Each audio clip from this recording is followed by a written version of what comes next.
ನಮಸ್ತೆ ವೀಕ್ಷಕರೇ, ನಿತ್ಯ ಜ್ಯೋತಿರ ವಾಸ್ತು ಭವಿಷ್ಯ ವಿಶೇಷ ನೇರ ಪ್ರಸಾರ ಕಾರ್ಯಕ್ರಮಕ್ಕೆ ಸ್ವಾಗತ. ನಾನು ಚಿತ್ರಶ್ರೀ. ವೀಕ್ಷಕರೇ, ಇವತ್ತಿನ ಸಂಚಿಕೆಯಲ್ಲಿ ಬಹುಮುಖ್ಯವಾಗಿ ಕೊನೆಯ ರಾಶಿ ಅಂದ್ರೆ ದ್ವಾದಶ ರಾಶಿಗಳಲ್ಲಿ ಕೊನೆಯ ರಾಶಿ ಮೀನರಾಶಿ.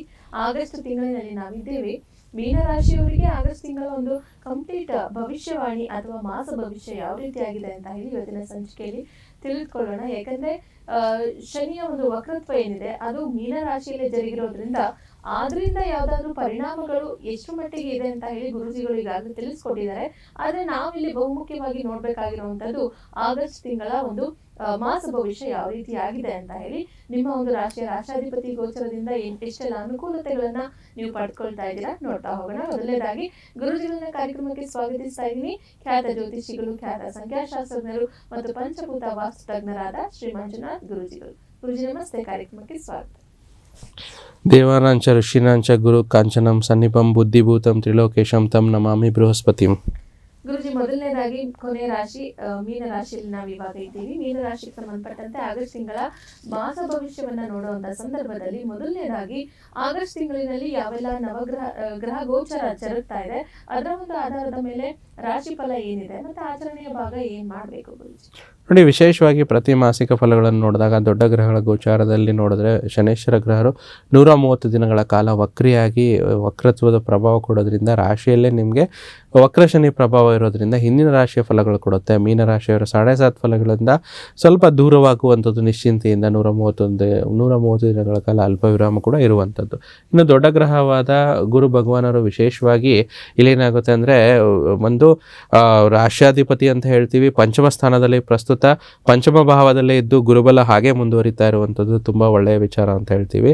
ಮತ್ತು ಗೋಚಾರದ ಫಲಗಳಲ್ಲಿ ಆಗಸ್ಟ್ 1ನೇ ತಾರೀಕಿನಂದು ವಿಶೇಷವಾಗಿ ಶುಕ್ರ ಭಗವಾನರು ತೃತೀಯ ಮತ್ತು ನಿಮಗೆ ಅಷ್ಟಮಾಧಿಪತಿ ಗ್ರಹ ಅಂತ ಹೇಳ್ತೀವಿ ಸಪ್ತಮ ಭಾವದಲ್ಲಿ ನೀಚವಾಗಿ ಗೋಚರವಾಗ್ತಾರೆ. ಮತ್ತು ಕ್ರಮವಾಗಿ ನೋಡೋದಾದರೆ ವಿಶೇಷವಾಗಿ 2ನೇ ತಾರೀಕು ಮಂಗಳ ಗ್ರಹ ತೃತೀಯ ಭಾವದಿಂದ ಚತುರ್ಥ ಭಾವಕ್ಕೆ ಗೋಚರವಾಗ್ತಾ ಇದ್ದಾರೆ. ಆಗಸ್ಟ್ 5ನೇ ತಾರೀಕು ನಿಮಗೆ ಚತುರ್ಥಾಧಿಪತಿ ಸಪ್ತಮಾಧಿಪತಿಯಾದ ಬುಧ ಗ್ರಹರು ಪಂಚಮ ಸ್ಥಾನಕ್ಕೆ ಗೋಚರವಾಗ್ತಾರೆ. 17ನೇ ತಾರೀಕು ಷಷ್ಠಾಧಿಪತಿಯಾದ ಸೂರ್ಯ ಭಗವಾನರು ಷಷ್ಠ ಭಾವಕ್ಕೆ ಗೋಚರ ಆಗ್ತಾರೆ. ಹಾಗೆ ಆಗಸ್ಟ್ 22ನೇ ತಾರೀಕು ಬುಧ ಭಗವಾನರು ಷಷ್ಠ ಭಾವದಿಂದ ಸಪ್ತಮ ಭಾವಕ್ಕೆ ಗೋಚರ ಆಗ್ತಿರುವಂಥದ್ದು. ಉಳಿದಂತೆ ಛಾಯಾಗ್ರಹಗಳ ರಾಹುಕೇತುಗಳ ಗೋಚಾರ ಯಥಾವತ್ತಾಗಿ ಮುಂದುವರಿಯುತ್ತೆ. ಇವೆಲ್ಲವೂ ನವಗ್ರಹಗಳ ಗೋಚಾರವಾದರೆ ಆಚರಣಾ ಭಾಗವಾಗಿ ನೋಡೋದಂದ್ರೆ ವಿಶೇಷವಾಗಿ ಆಗಸ್ಟ್ ಮಾಸನೇ ಒಂದು ಹಬ್ಬಗಳ ಮಾಸ, ಶ್ರಾವಣ ಮಾಸ ಅಂತ ನಾವು ಕರಿತೀವಿ. 12ನೇ ತಾರೀಕು ಜ್ಯೋತಿರ್ಭೀಮೇಶ್ವರ ರಥ ಆದರೆ 16ನೇ ತಾರೀಕು ಒಂದು ನಾಗ ಚತುರ್ಥಿ ಇರುವಂಥದ್ದು, 17ನೇ ತಾರೀಕು ನಾಗಪಂಚಮಿ, ಹಾಗೆ ಆಗಸ್ಟ್ 20ನೇ ತಾರೀಕು 21ನೇ ತಾರೀಕು ಹೆಂಗಳೇರ ವಿಶೇಷವಾದ ವರಮಹಾಲಕ್ಷ್ಮಿ ಹಬ್ಬ ಅಂತ ಹೇಳ್ತೀವಿ. ಆಗಸ್ಟ್ 25ನೇ ತಾರೀಕು ಅಂಗಾರಕ ಜಯಂತಿ. ಯಾರ್ಯಾರ ಜಾತಕದಲ್ಲಿ ಮೀನರಾಶಿಯವರಿಗೆ ಕುಜದೋಷ ಇರುವಂಥದ್ದು, ಮೀನರಾಶಿಯ ವಿಚಾರದಲ್ಲಿ ಕುಜದೋಷದಿಂದ ಮದುವೆ ನಿಧಾನವಾಗುವಂಥದ್ದು, ದಾಂಪತ್ಯ ಜೀವನದಲ್ಲಿ ಕಿರಿಕಿರಿಗಳಾಗ್ತಾ ಇದ್ರೆ ಮತ್ತು ಪಾಲುದಾರಿಕೆ ವಿಚಾರದಲ್ಲಿ ಒಂದು ವ್ಯಾಜ್ಯಗಳಿದ್ರೆ ಎಲ್ಲವನ್ನು ನಿವಾರಣೆ ಮಾಡುವಂಥ ಮಂಗಳ ಗ್ರಹ. ಸೊ ಅವತ್ತಿನ ದಿನ ವಿಶೇಷವಾಗಿ ಕುಜನ ಆರಾಧನೆ ಮಾಡುವಂಥದ್ದು, ಮಂಗಳನ ಆರಾಧನೆ, ಸುಬ್ರಹ್ಮಣ್ಯ ಸ್ವಾಮಿ ಭೇಟಿ, ಸುಬ್ರಹ್ಮಣ್ಯ ಸ್ವಾಮಿಯ ಭೇಟಿ ಮಾಡಿ ದರ್ಶನ ಮಾಡುವಂಥದ್ದು, ದೇವಸ್ಥಾನಕ್ಕೆ ಭೇಟಿ ನೀಡಿ ದರ್ಶನ ಪಡೆದುಕೊಳ್ಳುವಂಥದ್ದು ಮತ್ತು ಸುಬ್ರಹ್ಮಣ್ಯ ಶ್ಲೋಕಗಳನ್ನು ಹೇಳ್ಕೊಳ್ಳುವಂಥದ್ದು, ಓಂ ಶರವಣ ಭವಾಯ ನಮಃ ಯಥೇಚ್ಛವಾಗಿ ತುಂಬ ಒಳ್ಳೆಯ ಪ್ರಭಾವಗಳನ್ನು ನೀಡುತ್ತೆ. ಸೊ ಈ ರೀತಿ ಒಂದು ಆಚರಣೆ ಭಾಗ ಮತ್ತು ನವಗ್ರಹಗಳ ಗೋಚರವಾಗಿ ಮೀನರಾಶಿಯವರಿಗೆ ಜರುಗ್ತಾ ಇದೆ. ಗುರುಜಿ, ಮುಂದುವರೆದ ಭಾಗವಾಗಿ ನೋಡೋದಾದ್ರೆ ನವಗ್ರಹಗಳ ಗೋಚರದ ಪ್ರಭಾವ ವಿಸ್ತೃತವಾಗಿ ಮೀನರಾಶಿಯವರಿಗೆ ಹೇಗೆ ಪರಿಣಾಮವನ್ನು ಬೀರ್ತಾ ಇದೆ ಅಂತ ನೋಡಿ, ಮೊದಲೇದಾಗಿ ಒಳ್ಳೆಯ ವಿಚಾರ ಏನಂದರೆ 7.5 ಮೀನ ರಾಶಿಯಲ್ಲಿ ಇರೋರಿಗೆ ತುಂಬ ಪ್ರಭಾವದಲ್ಲಿದ್ದವರು 130 ದಿನಗಳ ಕಾಲ ಶನೇಶ್ವರರು ಹಿಂದಿನ ಗ್ರಹ ಫಲಗಳನ್ನು ನೀಡುವಂಥದ್ದು ಅಂದರೆ ಕುಂಭರಾಶಿಯ ಫಲಗಳನ್ನು ನೀಡೋದ್ರಿಂದ ಒಂದು ನಿಮ್ಮ 7.5 ಶನಿಯ ಒಂದು ಅಲ್ಪ ವಿರಾಮನೆ ಅಂತ ಹೇಳ್ಬೋದು. ಯಾಕಂದರೆ 7.5 ಶನಿಯಿಂದ ಪ್ರಸ್ತುತವಾಗಿ ಸುಮಾರು 2 ವರ್ಷದಿಂದ ಕಷ್ಟಪಡ್ತಾ ಇದ್ದೀರಾ, ಯಾವುದೇ ಕೆಲಸ ಕಾರ್ಯಗಳು ಆಗ್ತಾ ಇಲ್ಲ, ಕೈಗೆ ಮುಂತದ್ದು ಬಾಯಿಗೆ ಬರ್ತಾ ಇಲ್ಲ, ಶ್ರಮದಿಂದ ಜೀವನ, ಓಡಾಟಗಳು, ವೃಥಾ ಓಡಾಟ, ಖರ್ಚುಗಳು ಜಾಸ್ತಿ ಆಗ್ತಿದೆ, ಆದಾಯ ಕಡಿಮೆ ಆಗ್ತಿದೆ. ಈ ರೀತಿ ಒಂದು ಹಂತದಲ್ಲಿದ್ದರೂ ಈ ಒಂದು ವಕ್ರ ಶನಿಯ ಪ್ರಭಾವ ನಿಮಗೆ ಹೆಚ್ಚಿನ ಅನುಕೂಲತೆಗಳನ್ನು ನೀಡುವಂಥದ್ದು ಖಂಡಿತ ಶತಸಿದ್ಧವಾಗಿರುವಂಥದ್ದು. ಇನ್ನು ಗುರು ಭಗವಾನರು ಯಥೇಚ್ಛವಾಗಿ ಪಂಚಮ ಭಾವದಲ್ಲಿರುವಂಥದ್ದು. ಇಲ್ಲಿ ಗುರು ಭಗವಾನರು ದ್ವಿತೀಯದಲ್ಲಿ, ಪಂಚಮದಲ್ಲಿ, ಭಾಗ್ಯಸ್ಥಾನದಲ್ಲಿದ್ದಾಗ, ಸಪ್ತಮ ಭಾವದಲ್ಲಿದ್ದಾಗ, ಲಾಭ ಭಾವದಲ್ಲಿದ್ದಾಗ ಗುರುಬಲ ಕೊಡ್ತಾರೆ. ಉಚ್ಚ ಗುರುವಿನ ಬಲ ಇರುವಂಥದ್ದು ಮೀನರಾಶಿಯವರಿಗೆ ಪಂಚಮ ಸ್ಥಾನದಲ್ಲಿ ಹಾಗೆ ಮುಂದುವರಿಯುತ್ತೆ. ಇದರಿಂದ ಹೆಚ್ಚಿನ ಅನುಕೂಲತೆಗಳು ಮೀನರಾಶಿ ಮೀನರಾಶಿಯ ವಿದ್ಯಾರ್ಥಿಗಳಿಗೆ ಹೆಚ್ಚಿನ ಅನುಕೂಲತೆ, ವಿಶೇಷವಾಗಿ SSLC, ಡಿಗ್ರಿ, PUC ಮತ್ತು ಪೋಸ್ಟ್ ಗ್ರ್ಯಾಜುಯೇಷನು, ಅದರಲ್ಲೂ PhD ವರೆಗೂ ಮಾಡುವಂಥ ವಿದ್ಯಾರ್ಥಿಗಳಿಗೆ ಹೆಚ್ಚಿನ ಅನುಕೂಲತೆ ಇರುತ್ತೆ. ಗುರು ಭಗವಾನರ ಒಂದು ಅನುಗ್ರಹದಿಂದ ಎಲ್ಲ ಕೆಲಸ ಕಾರ್ಯಗಳು ಸುಸೂತ್ರವಾಗಿ ಜರುಗುವಂಥದ್ದು. ಗುರು ಅಂದರೆ ಧನಕಾರಕ ಗ್ರಹ, ವಿದ್ಯಾಕಾರಕ ಗ್ರಹ, ಬುದ್ಧಿಕಾರಕ ಗ್ರಹ ಅಂತ ಹೇಳ್ತೀವಿ. ಹಣಕಾಸಿನಲ್ಲಿ ಹೆಚ್ಚಿನ ಅರಿವು ಸಿಗುವಂಥದ್ದು, ಕ್ರಿಯಾತ್ಮಕ ಒಂದು ಕಲಿಯುವಿಕೆ ಅಂದರೆ ಕ್ರಿಯೇಟಿವಿಟಿ ಲರ್ನಿಂಗ್ ಅನ್ನೋದು ಹೆಚ್ಚಾಗುವಂಥದ್ದು, ಮತ್ತು ಸಂತಾನದಿಂದ ಖುಷಿ, ನಿಮ್ಮ ಮಕ್ಕಳ ಒಂದು ಅಚೀವ್ಮೆಂಟ್ಸ್ ನಿಮಗೆ ಖುಷಿ ತಂದುಕೊಡುತ್ತೆ. ಆಗಸ್ಟ್ ತಿಂಗಳಲ್ಲಿ ಯಾರ್ಯಾರು ಆಗಸ್ಟ್ ತಿಂಗಳಲ್ಲಿ ಸಂತಾನಾಪೇಕ್ಷಿತ ದಂಪತಿಗಳಿದ್ದಾರೋ ಅವರಿಗೆ ತುಂಬ ಹೆಚ್ಚಿನ ಅನುಕೂಲತೆಗಳಾಗುವಂಥದ್ದು ಪ್ಲ್ಯಾನ್ ಮಾಡ್ಕೋಬೋದು. ಗುರು ದಶಮಾಧಿಪತಿ ಕೂಡ ಆಗ್ತಾರೆ. ಸೊ ಕೆಲಸದಲ್ಲಿ ಉಚ್ಚ ಗುರುವಿನ ಫಲ, ಕೆಲಸದಲ್ಲಿ ಬದಲಾವಣೆ, ಪ್ರಮೋಷನ್ಸ್ ಆಗುವಂಥದ್ದು, ಕೆಲಸದಲ್ಲಿ ಹೆಚ್ಚಿನ ಜ್ಞಾನ ಸಿಗುವಂಥದ್ದು, ಇನ್ಕ್ರಿಮೆಂಟ್ ಸಿಗುವಂಥದ್ದು ಅಂತ ಹೇಳ್ತೀವಿ. ರಾಶಾಧಿಪತಿ ಪಂಚಮ ಉಚ್ಚ ಭಾವದಲ್ಲಿದ್ದಾಗ ದೇಹ ಸದೃಢವಾಗುವಂಥದ್ದು, ಮನಸ್ಸು ಉಲ್ಲಾಸಮಯವಾಗಿರುವಂಥದ್ದು, ಚೈತನ್ಯಮಯವಾಗಿರುವಂಥದ್ದು, ಹೆಚ್ಚಿನ ಕೆಲಸ ಕಾರ್ಯಗಳನ್ನು ಮಾಡೋಕ್ಕೆ ಹೆಚ್ಚಿನ ಒಂದು ಫಲಗಳನ್ನು ನೀಡುವಂಥ ಒಂದು ಲಗ್ನಾಧಿಪತಿ, ರಾಶಾಧಿಪತಿ ಗುರುಗ್ರಹ ಅಂತ ಹೇಳ್ತೀವಿ. ಮತ್ತು ಕ್ರಮವಾಗಿ ಏನು ಗೋಚರಗೊಂಡಿರುವಂಥ ಫಲಗಳನ್ನು ನೋಡಿದಾಗ ಶುಕ್ರ ಭಗವಾನರು ತೃತೀಯ ಅಷ್ಟಮಾಧಿಪತಿಯಾದ ಶುಕ್ರ ಭಗವಾನ ಸಪ್ತಮ ಸ್ಥಾನದಲ್ಲಿ ನೀಚವಾದಾಗ ಸ್ವಲ್ಪ ಮದುವೆ ಇತ್ಯಾದಿಗಳನ್ನು ಸ್ವಲ್ಪ ಮುಂದೂಡಿ ಅಂತ ಹೇಳ್ತೀವಿ. ವಿಶೇಷವಾಗಿ ಸಾಮಾನ್ಯವಾಗಿ ಗುರುಬಲ ಇದ್ದರೂ ಕೂಡ ಆಷಾಢ ಮಾಸದಲ್ಲಿ ಶುಭ ಕಾರ್ಯಗಳನ್ನು ನೆರವೇರಿಸೋದಿಲ್ಲ 12ನೇ ತಾರೀಕು ಅಮಾವಾಸ್ಯವರೆಗೂ. ಸ್ವಲ್ಪ ಮುಂದೂಡಿ, ಮತ್ತು ಅಷ್ಟಮಾಧಿಪತಿ ನೀಚನಾದಾಗ ಈ ಸಣ್ಣ ಪುಟ್ಟ ಏಟುಗಳನ್ನು ಮಾಡ್ಕೊಳ್ಳುವಂಥದ್ದು, ಹೇಳೋದಕ್ಕೆ ಆಗುವಂಥದ್ದು, ಡ್ರೈವಿಂಗಲ್ಲಿ ಹೆಚ್ಚಿನ ಕಾಳಜಿ ಇರಿ. ಮತ್ತು ಮಾತುಗಳು, ಕಮ್ಯುನಿಕೇಷನ್, ಮಿಸ್ಅಂಡರ್ಸ್ಟ್ಯಾಂಡಿಂಗ್ ಅಂತ ಹೇಳ್ತೀವಿ. ಮಾತಾಡಿದ್ರೆ ಆಯಿತು, ಮುತ್ತು ಹೊಡೆದ್ರೆ ಹೋಯ್ತು ಅನ್ನಂಗೆ, ನಾಣ್ಣುಡಿನೇ ಹೇಳ್ದಂಗೆ ಮಾತಿನಲ್ಲಿ ತುಂಬ ಎಚ್ಚರಿಕೆಯಿಂದ ನಿಧಾನವಾಗಿ ಯೋಚನೆ ಮಾಡಿ ಮಾತಾಡಿ ಅಂತ ಹೇಳ್ತೀವಿ. ಮತ್ತು ವಿಶೇಷವಾಗಿ ಇಲ್ಲಿ ಮಂಗಳನ ಒಂದು ಗೋಚಾರ ತೃತೀಯ ಭಾವದಿಂದ ಚತುರ್ಥ ಭಾವಕ್ಕೆ ಹೋಗುತ್ತೆ. ಮಂಗಳ ದ್ವಿತೀಯಾಧಿಪತಿ ಮತ್ತು ಭಾಗ್ಯಾಧಿಪತಿ, ಧನ, ಧಾನ್ಯ, ಸಂಪತ್ತು, ಕುಟುಂಬ ಅಂತ ಹೇಳ್ತೀವಿ. ಭಾಗ್ಯಸ್ಥಾನ ಅಂತಂದರೆ ತಂದೆಯ ಸ್ಥಾನ, ಹೌಸ್ ಆಫ್ ಲಕ್ ಅಂತ ಹೇಳ್ತೀವಿ. ಅದು ಕೇಂದ್ರ ಭಾವದಲ್ಲಿ ಬಂದಾಗ ಹೆಚ್ಚಿನ ಅನುಕೂಲತೆಗಳಾಗುವಂಥದ್ದು. ಮಂಗಳ ಬಂದು ಭೂಮಿ ಪುತ್ರ ಅಂತ ಹೇಳ್ತೀವಿ. ಒಂದು ಏನಾದರೂ ವೆಹಿಕಲ್ ತಗೊಳ್ಳುವಂಥದ್ದು, ಒಂದು ಸ್ಥಿರಾಸ್ತಿ ಚರಾಸ್ತಿಗೆ ದುಡ್ಡು ಹಾಕುವಂಥದ್ದು, ಹಣಕಾಸಿನ ಹೆಚ್ಚಿನ ಅನುಕೂಲತೆಗಳಾಗುವಂಥದ್ದು. ಮಂಗಳ ಗ್ರಹ ಮತ್ತು 9ನೇ ಮನೆ ಅಧಿಪತಿ ಕೂಡ ಆಗಿರೋದ್ರಿಂದ ತಂದೆಯಿಂದ ಲಾಭ, ತಂದೆಯಿಂದ ಆಸ್ತಿ ಖರೀದಿಗೆ ಲಾಭ ಸಿಗುವಂಥದ್ದು, ಏನೋ ಒಂದು ಅನುಕೂಲತೆಗಳಾಗುವಂಥದ್ದು, ಅವರ ಅನುಗ್ರಹ ಸಿಗುವಂಥದ್ದು, ಗೈಡೆನ್ಸ್ ಸಿಗುವಂಥದ್ದು, ಅದರ ಗೋಚಾರ ಎಫೆಕ್ಟ್ಸ್ ತುಂಬ ಚೆನ್ನಾಗಿ ಕೊಡುತ್ತೆ. ಮತ್ತು ಅದೇ ರೀತಿ ಬುಧ ಗ್ರಹರು ಕೂಡ ತುಂಬ ಒಳ್ಳೆಯ ಸಪ್ತಮ ದಶಮಾಧಿಪತಿಯಾದ ಬುಧ ಗ್ರಹರು ಅಷ್ಟಮ ಸ್ಥಾನದಲ್ಲಿ ಮುಂದುವರಿಯೋದ್ರಿಂದ ಸ್ವಲ್ಪ ಕೆಲಸ ಕಾರ್ಯಗಳಲ್ಲಿ ವಿಚಾರದಲ್ಲಿ ನಿಧಾನ ಆಗುತ್ತೆ. ಸ್ವಲ್ಪ ವೇಟ್ ಮಾಡಿ, ಯಾವುದೇ ರೀತಿ ದುಡುಕು ನಿರ್ಧಾರ ಬೇಡ. ಮತ್ತು 17ನೇ ತಾರೀಕು ನಂತರ ಇಲ್ಲಿ ಷಷ್ಠ್ಯಾಧಿಪತಿಯಾದ ರವಿಗ್ರಹರು ಷಷ್ಠ ಭಾವಕ್ಕೆ, ರೋಗ, ರಿಪು, ಋಣು, ಶತ್ರು ಸ್ಥಾನಕ್ಕೆ ಅಧಿಪತಿ ಇರುವಂಥ ರವಿಗ್ರಹರು ಆ ಒಂದು ಭಾವಕ್ಕೆ ಬರುವುದರಿಂದ ಏನಾಗುತ್ತೆ, ಷಷ್ಠ್ಯಾಧಿಪತಿ ಷಷ್ಠಿ ಭಾವದಲ್ಲಿ ವಿಪರೀತ ರಾಜಯೋಗ, ಆಲ್ರೆಡಿ ಗುರುಬಲ ಇದೆ, ಅದರ ಜೊತೆ ವಿಪರೀತ ರಾಜಯೋಗದ ಫಲ ತುಂಬ ಒಳ್ಳೆಯ ಅನುಕೂಲತೆಗಳು ಒಂದು ರವಿ ಭಗವಾನರಿಂದ ಖಂಡಿತ ಸಿಗುವಂಥದ್ದು. ಹಾಗೆ 22ನೇ ತಾರೀಕಿನಂದು ಬುಧಗ್ರಹ ಮತ್ತೊಮ್ಮೆ ಗೋಚರವಾಗಿ ಅಷ್ಟಮ ಭಾವಕ್ಕೆ ಬರ್ತಾರೆ. ಸೊ ವಿಶೇಷವಾಗಿ ಮೀನರಾಶಿಯವರು ಪಂಚಮ ಭಾವದಿಂದ ಷಷ್ಠ ಭಾವಕ್ಕೆ ಮತ್ತೊಮ್ಮೆ ಬಂದಾಗ ಏನಾಗುತ್ತೆ, ಸ್ವಲ್ಪ ಏನಾದರೂ ಅಡಚಣೆಗಳಿದ್ದಾಗ ರೋಗ ಭಯ ನಿವಾರಣೆ ಆಗುವಂಥದ್ದು. ಯಾಕಂದರೆ ಅಲ್ಲಿ ಸ್ವಕ್ಷೇತ್ರ ಸೂರ್ಯನ ಮನೆಯಲ್ಲಿ ಬಟ್ಟಿಗೆ ಸೇರ್ತಾರೆ. ಸೊ ಅದರಿಂದ ಯಾವುದೇ ಸಮಸ್ಯೆಗಳು ಆಗೋದಿಲ್ಲ, ಹೆಚ್ಚಿನ ಅನುಕೂಲತೆಗಳೇ ಆಗುವಂಥದ್ದು.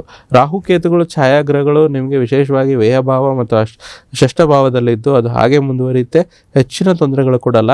ರಾಹು 12ನೇ ಮನೆಯಲ್ಲಿ ಏನಾಗುತ್ತೆ ಅಂದರೆ ವಿಶೇಷವಾಗಿ ವಿದೇಶದಲ್ಲಿರೋರಿಗೆ, ವಿದೇಶದಲ್ಲಿ ವಿದ್ಯಾಭ್ಯಾಸ ಮಾಡುವಂಥವ್ರು, ವಿದೇಶದಲ್ಲಿ ಉದ್ಯೋಗ ಮಾಡುವಂಥವ್ರು, ಇಂಪೋರ್ಟ್ ಎಕ್ಸ್ಪೋರ್ಟ್ ಬಿಸ್ನೆಸ್ ಮಾಡುವಂಥವ್ರಿಗೆ ತುಂಬ ಹೆಚ್ಚಿನ ಲಾಭ ಆಗುತ್ತೆ.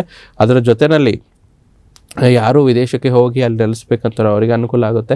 ಷಷ್ಠ ಭಾವ ಅಂತಂದರೆ ಹೌಸ್ ಆಫ್ ಹೆಲ್ತ್ ಅಂತ ಹೇಳ್ತೀವಿ. ಸ್ವಲ್ಪ ಆರೋಗ್ಯದ ಕಡೆ ಗಮನ ಕೊಡಬೇಕು, ಏರುಪೇರುಗಳನ್ನು ನೋಡ್ತಾ ಇರ್ತೀವಿ. ಈ ರೀತಿ ಒಂದು ವಿಸ್ತೃತ ನವಗ್ರಹಗಳ ಪ್ರಭಾವ ಈ ಒಂದು ಮೀನರಾಶಿಯವರಿಗೆ ಜರುಗ್ತಾ ಇದೆ. ಗುರುಜಿ, ರಾಶಾಧಿಪತಿ ಗೋಚರದಿಂದ ಎಷ್ಟೆಲ್ಲ ಅನುಕೂಲತೆಗಳನ್ನ ಮೀನರಾಶಿಯವರು ಪಡೆದುಕೊಳ್ತಾ ಇದ್ದಾರೆ? ಯಾವ ಕ್ಷೇತ್ರದಲ್ಲಿ ಹೆಚ್ಚಿನ ಅನುಕೂಲತೆಗಳು ಇವರಿಗೆ ಇದೆ? ನೋಡಿ, ರಾಶಿಯಾಧಿಪತಿ ಪಂಚಮ ಸ್ಥಾನದಲ್ಲಿ ಉಚ್ಚ ಗ್ರಹದ ನಿರ್ಮಾಣವಾಗ್ತಿರೋದ್ರಿಂದ ಹೆಚ್ಚಿನ ಅನುಕೂಲತೆ, ವಿದ್ಯಾಭ್ಯಾಸದಲ್ಲಿ ಪೂರ್ವ ಪುಣ್ಯ ಸ್ಥಾನ ಆಗಿರೋದ್ರಿಂದ ಕೊನೆಯ ಒಂದು ವಿಚಾರದಲ್ಲಿ ಕೊನೆಯ ವರ್ಷ ಏನು ನೀವು ಒಳ್ಳೆಯ ಕೆಲಸಗಳನ್ನು ಮಾಡಿದ್ರಿ, ಈ ವರ್ಷ ಅದನ್ನು ಕೈ ಹಿಡಿಯುತ್ತೆ. ಈ ತಿಂಗಳಲ್ಲಿ ಯಥೇಚ್ಛವಾಗಿ ಹಣದ ಹರಿವು ಹೆಚ್ಚಾಗುತ್ತೆ, ಯಾವುದೇ ರೀತಿ ಸಮಸ್ಯೆಗಳು ಕೊಡಲ್ಲ. ಇನ್ನು ಸಾಮಾನ್ಯವಾಗಿ ನೋಡಿದ್ರೆ ವಿಶೇಷವಾಗಿ ಮೀನರಾಶಿಯವರಿಗೆ ಅನಿರೀಕ್ಷಿತ ಪ್ರಯಾಣ, ಕುಟುಂಬದಲ್ಲಿ ಸಣ್ಣ ಪುಟ್ಟ ವ್ಯಾಜ್ಯಗಳಿದ್ರೂ ಕೂಡ ನೆಮ್ಮದಿ ವಾತಾವರಣ ನಿಧಾನವಾಗಿ ನಿರ್ಮಾಣವಾಗುತ್ತೆ. ಯಾವುದೇ ಮಾತುಗಳಲ್ಲಿ ನೇರವಾಗಿ ತೆಗೆದುಕೊಳ್ಬೇಡಿ, ಸಮಚಿತ್ತದಿಂದ ನಿಧಾನವಾಗಿ ಪ್ರತಿಕ್ರಿಯಿಸಿ. ಬಂಧುಗಳ ಆಗಮನ ಶುಭ ತರುತ್ತೆ. ಹಾಲಿನ ವ್ಯಾಪಾರ ಶುಭ ಲಾಭ ಆಗುತ್ತೆ. ರೈತರಿಗೆ, ಕೃಷಿ ಕ್ಷೇತ್ರದವರಿಗೆ ತೃಪ್ತಿದಾಯಕವಾಗಿರುವಂಥದ್ದು. ಮೃಷ್ಟಾಂಗ ಭೋಜನ, ರಾಜಕೀಯ ವ್ಯಕ್ತಿಗಳ ಮನ್ನಣೆ, ಅತ್ಯಂತ ಜನಪ್ರಿಯವಾಗುವಂಥ ಅತ್ಯಂತ ಒಂದು ಮಾಸ ಇದು ಇರುವಂಥದ್ದು. ಏನೇ ಇದ್ರೂ ಕೂಡ ಈ ಒಂದು ಮೀನರಾಶಿಯವರಿಗೆ ಆಗಸ್ಟ್ ತಿಂಗಳಲ್ಲಿ ಆರೋಗ್ಯ ವೃದ್ಧಿ, ಸ್ತ್ರೀಯರಿಗೆ ಒಳ್ಳೆಯ ಲಾಭ, ಸ್ತ್ರೀ ಸಂಘಟನೆಗಳಿಗೆ ಒಳ್ಳೆಯ ಅವಕಾಶಗಳು ಲಭಿಸುವಂಥದ್ದು, ಆಸ್ತಿಕರಿಗೆ ಆಸ್ತಿ ಖರೀದಿಯ ಬಗ್ಗೆ ಹೆಚ್ಚಿನ ಒಲವು ಉಂಟಾಗುವಂಥದ್ದು. ಮತ್ತು 22ನೇ ತಾರೀಕು ನಂತರ ಕೂಡ ನಿಮಗೆ ಖರೀದಿಗೆ ಹೆಚ್ಚಿನ ಅದೃಷ್ಟ ಕೂಡ ಕೂಡಿ ಬರುತ್ತೆ. ಯಾಕಂದರೆ ಮಂಗಳ ಗ್ರಹ ಭಾಗ್ಯಾಧಿಪತಿಯನ್ನು ತೃತೀಯ ಮೇಲೆ ದೃಷ್ಟಿ ಇತ್ತು. ತದನಂತರವು ಚತುರ್ಥ ಭಾವಕ್ಕೆ ಹೋದಾಗ ಭಾಗ್ಯಾಧಿಪತಿಯಿಂದ ಫಲಗಳು ಚೆನ್ನಾಗಿ ಸಿಗುತ್ತೆ. ತಾಯಿಗೆ ಆರೋಗ್ಯದ ಬಗ್ಗೆ ಸ್ವಲ್ಪ ಗಮನವಿರಲಿ. ಯಾಕಂದರೆ ಚತುರ್ಥಾಧಿಪತಿ ಶುಕ್ರ ನೀಚ ಆಗಿರೋದ್ರಿಂದ ಸ್ವಲ್ಪ ಸಾಲ ಬಾಧೆಗಳನ್ನು ಕೊಡುವಂಥದ್ದು, ಅನಿರೀಕ್ಷಿತವಾಗಿರುವಂಥ ಸಮಸ್ಯೆಗಳನ್ನು ತಂದು ಕೊಡಬಹುದು. ಅದರ ಬಗ್ಗೆ ಎಚ್ಚರಿಕೆಯಿಂದಿರಿ. ಕುಟುಂಬದಲ್ಲಿ ಹೆಚ್ಚು ಸೌಖ್ಯವನ್ನು ಕಾಣ್ತೀರಾ. ಮತ್ತು ವಿದ್ಯಾರ್ಥಿಗಳಿಗೆ ಅನುಕೂಲವಾಗುವಂಥ ಮಾಸ ಇರುವಂಥದ್ದು. 17ನೇ ತಾರೀಕು ನಂತರ ಇಲ್ಲಿ ವಿಶೇಷವಾಗಿ ಸೂರ್ಯ ಕೂಡ ಆ ಒಂದು ಷಷ್ಠಭಾವಕ್ಕೆ ಬರುವುದರಿಂದ ಅನುಕೂಲತೆಗಳು ಹೆಚ್ಚಾಗುತ್ತೆ. ಮತ್ತು ಈ ಒಂದು ಮೀನರಾಶಿಯವರಿಗೆ ಕೆಲಸದಲ್ಲಿ ಕೂಡ ಒಳ್ಳೆಯ ಪ್ರೋತ್ಸಾಹವನ್ನು ಪಡಿತೀರಾ. ಕೆಲಸದಲ್ಲಿ ಅದರಲ್ಲೂ ವಿಶೇಷವಾಗಿ entrepreneurship, small scale, medium scale, large scale ಎಂಟರ್ಪ್ರೈನರ್ಶಿಪ್ಗೆ ತುಂಬ ಒಳ್ಳೆಯದಾಗುತ್ತೆ. ಎಂಟರ್ಪ್ರೈನರ್ಶಿಪ್ಗೆ ಹೊಸ ಆ್ಯಕ್ಟಿವಿಟಿ ಮಾಡುವಂಥದ್ದು, ಸಕಾರಾತ್ಮಕವಾಗಿ ಬೂಸ್ಟ್ ಸಿಗುತ್ತೆ. ಹಿರಿಯರ ಆಶೀರ್ವಾದ ಸಿಗುತ್ತೆ. ಅಶಾಂತಿ ವಾತಾವರಣ ದೂರವಾಗಿ ಶಾಂತಿ ವಾತಾವರಣ ನಿರ್ಮಾಣ ಆಗುತ್ತೆ. ಅದರ ಜೊತೆಯಲ್ಲಿ ದೇವಾಲಯಗಳ ದರ್ಶನ ಮಾಡ್ತೀರಾ ಮೀನರಾಶಿಯವರು. ತಾವು ಕ್ಷೇತ್ರಗಳ ದರ್ಶನ ಮಾಡುವಂಥದ್ದು, ಹೆಚ್ಚು ಮೋದು ಮಸ್ತಿ ವಿನೋದಕ್ಕಾಗಿ ಪ್ರಯಾಣಗಳನ್ನು ಏರ್ಪಡಿಸ್ತೀರಾ, ಅದನ್ನು ಮುಗಿಸ್ತೀರಾ. ಸೊ ಹಿರಿಯರ ಆಶೀರ್ವಾದದಿಂದ ಸುಖ ಪ್ರಾಪ್ತಿ. ಶತ್ರುಗಳ ಷಡ್ಯಂತ್ರ ಬಹಳ ದಿನದಿಂದ ಇರುತ್ತೆ. ಎಚ್ಚರಿಕೆಯಿಂದ ಇರಬೇಕು. ಸ್ವಲ್ಪ ಜೀರ್ಣಕ್ರಿಯೆಯಲ್ಲಿ ಸ್ವಲ್ಪ ತೊಂದರೆ ಉಂಟಾಗ್ಬೋದು. ಸೊ ಈ ವಿಚಾರದಲ್ಲಿ ಸ್ವಲ್ಪ ಎಚ್ಚರಿಕೆಯಿಂದ ಇರುವಂಥದ್ದು ಒಳ್ಳೆಯದಾಗುವಂಥದ್ದು. ಅದನ್ನು ಪರಿಹಾರ ಕೊನೆಗೆ ಹೇಳ್ತೀನಿ. ಮತ್ತು ಸ್ನೇಹಿತರಿಂದ ಹೆಚ್ಚಿನ ಅನುಕೂಲ, ಮನೆಯಲ್ಲಿ ಶುಭ ಕಾರ್ಯ ಜರುಗುವಂಥದ್ದು. ವಾಹನ ಚಲನದಲ್ಲಿ ಸ್ವಲ್ಪ ಎಚ್ಚರಿಕೆಯಿಂದ ಇರಬೇಕು. ಬೆಲೆ ಬಾಳುವ ವಸ್ತು ಗಮನವಿರಲಿ. ಕಳೆದುಕೊಂಡು ನಂತರ ಸ್ವಲ್ಪ ಸಾಧ್ಯತೆ ಕಡಿಮೆ ಇರುತ್ತೆ. ಜಾಗೃತಿಯಿಂದ ಇನ್ನು ಶನಿಯ ವಿಚಾರದಲ್ಲಿ ಯಾವುದೇ ರೀತಿ ಸಮಸ್ಯೆ ಇರದೇ ಇರೋದ್ರಿಂದ, ಗುರುಬಲ ಮುಂದುವರಿಯೋದ್ರಿಂದ, ಈ ಒಂದು ಗುರುವಿನ ಪೊಸಿಷನ್ ಚೆನ್ನಾಗಿರೋದ್ರಿಂದ ಯಾವುದೇ ರೀತಿ ಅಡಚಣೆ ಇರ್ದಿರಂಗೆ ತುಂಬ ಒಳ್ಳೆಯ ಫಲಗಳನ್ನು ಸಿಗ್ತಾ ಇದೆ. ಗುರುಜಿ, ಕೊನೆಯದಾಗಿ ಮೀನರಾಶಿಯಲ್ಲಿ ಬರ್ತಕ್ಕಂಥ ನಕ್ಷತ್ರಗಳ ಅನುಸಾರ ಫಲಗಳೇನೇನು ಮತ್ತು ಪರಿಹಾರ ಭಾಗಕ್ಕಾಗಿ ಏನು ಮಾಡ್ಕೊಳ್ಬೇಕು? ಸ್ವಲ್ಪ ಖರ್ಚುಗಳು ಜಾಸ್ತಿ ಆಗುತ್ತೆ. ಮಕ್ಕಳ ಎಜುಕೇಷನ್ಗೆ ಸಂಬಂಧಪಟ್ಟಂಥದ್ದು, ಮನೆಯ ರಿಪೇರಿಗಳು ಕೂಡ ಪೂರ್ವಭಾದ್ರ ನಕ್ಷತ್ರ ಮೀನರಾಶಿಯವರಿಗೆ ಬರುವಂಥದ್ದು. ಉತ್ತರ ಭಾದ್ರ ನಕ್ಷತ್ರ ಮೀನರಾಶಿಯವರಿಗೆ ಸ್ವಲ್ಪ ಎಕ್ಸ್ಟ್ರಾ ಬಿಲ್ಸು, ಮನೆಯ ಹಿರಿಯರ ವಿಚಾರವಾಗಿ ಖರ್ಚುಗಳು ಜಾಸ್ತಿ ಆಗುತ್ತೆ. ಅದರಲ್ಲೂ ತಾಯಿಯ ಆರೋಗ್ಯದ ವಿಚಾರದಲ್ಲಿ ಸ್ವಲ್ಪ ಹೆಚ್ಚಾಗಿ ಖರ್ಚಾಗುತ್ತೆ. ರೇವತಿ ನಕ್ಷತ್ರ ಮೀನರಾಶಿಯವರು ಈ ಒಂದು ವಿಚಾರದಲ್ಲಿ ಒಂದು ಹೊಸ ಕಾಂಟ್ಯಾಕ್ಟ್ಸ್ನ ಬೆಳೆಸ್ತೀರಾ, ಶಾರ್ಟ್ ಜರ್ನಿ ಮಾಡ್ತೀರಾ ಮತ್ತು ಸೋಷಿಯಲ್ ಮೀಡಿಯಾದಲ್ಲಿ ಸ್ವಲ್ಪ ಇಂಪ್ರೂವ್ಮೆಂಟ್ ಮಾಡ್ಕೊತೀರಾ. ಪರಿಹಾರ ಇಷ್ಟೇ, ಆದಷ್ಟು ಮಂಗಳವಾರಗಳಲ್ಲಿ ಬೆಳಗ್ಗೆ ಸ್ನಾನ ಮಾಡಿದ್ಮೇಲೆ ಈ ಒಂದು ವಿಶೇಷವಾದ ಕೇತು ಮಂತ್ರಗಳನ್ನು ಹೇಳ್ಕೊಳ್ಳೋದು ಒಳ್ಳೆಯದು. ಫಲಾಪುಷ ಸಂಕಾಸಂ ತಾರಕಂ ಗ್ರಹ ಮಸ್ತಕಂ ರೌದ್ರಂ ಆತ್ಮಕಂ ಘೋರಂ ದ್ರಮಾತ್ಮಕಂ ತಮ್ ಕೇತುಂ ಪ್ರಣಮಾಮ್ಯಹಂ ಅಂತ ಈ ಒಂದು ಕೇತು ಶ್ಲೋಕವನ್ನು ಹೇಳ್ಕೊಳ್ಳಿ. 108 ಬಾರಿ ಹೇಳಬೇಕು. ಮತ್ತು ಇದ್ರ ಜೊತೆಯಲ್ಲಿ ಏನಾದರೂ ಸಾಧ್ಯವಾಗಿ ನಿಮ್ಗೆ ಅನುಕೂಲಸ್ಥರಾಗಿದ್ದರೆ ಆ ಒಂದು ಹೆಸರು ಕಾಳನ್ನು ಒಂದು ದೇವಸ್ಥಾನಕ್ಕೆ ನೀಡ್ತಾ ಬನ್ನಿ. ಅಂದರೆ ಹತ್ತಿರ ಇರುವಂಥ ದೇವಸ್ಥಾನ ನವಗ್ರಹದಲ್ಲಿ. ಮತ್ತು ದುರ್ಗಾದೇವಿಯ ಆರಾಧನೆ, ಮಂಗಳ ದೇವಿಯ ಆರಾಧನೆ ಮಾಡ್ತಾ ಬನ್ನಿ. ಅದರಿಂದ ಒಳ್ಳೆಯದಾಗುತ್ತೆ.